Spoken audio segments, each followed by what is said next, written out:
Kunemibono eyehlukene ePhalamende ngesinqumo sikaSomlomo uNosiviwe Mapisa Nqakula sokuthi azise umengameli wezwe uCyril Ramaphosa ukuthi iphalamende lizimisele ngokuqhubeka nokuphenya uMvikeli woMphakathi ukuthi ingabe ukufanele yini kuba kulesi sikhundla akusona.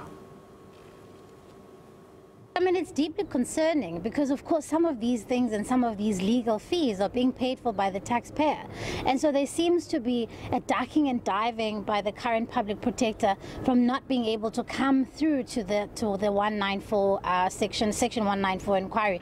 So it's just a witch hunt to eliminate the political opponents and all critical institutions, from Chapter 9 institutions to the judiciary to Parliament itself, have been compromised to fall in line within the agenda of auctioning of South Africa and victimizing anyone who opposes that. If there is nothing that she feels she has done wrong in the execution of her duties insofar as misconduct and bad judgments are concerned, then let's get on with the business. This matter has been delayed for far too long and must be brought to finality, given the crucial role the public protector plays. Why this haste?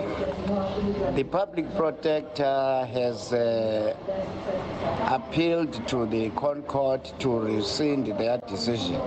Sibona udaba olungaphuthumi lolu ziningi izinto iPhalamende efanele ixoxe ngazo.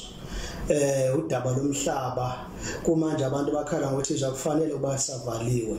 Kufanele ngabe sokuvulelekile abantu bakwela empilweni yabo. Kuningi ngabe iPhalamende liyaxoxa asazi ukuthi uSomlomo yini abekele lo daba phambili. Busisiwe Mkhwebane must just resign to spare her the embarrassment of being voted out of that office.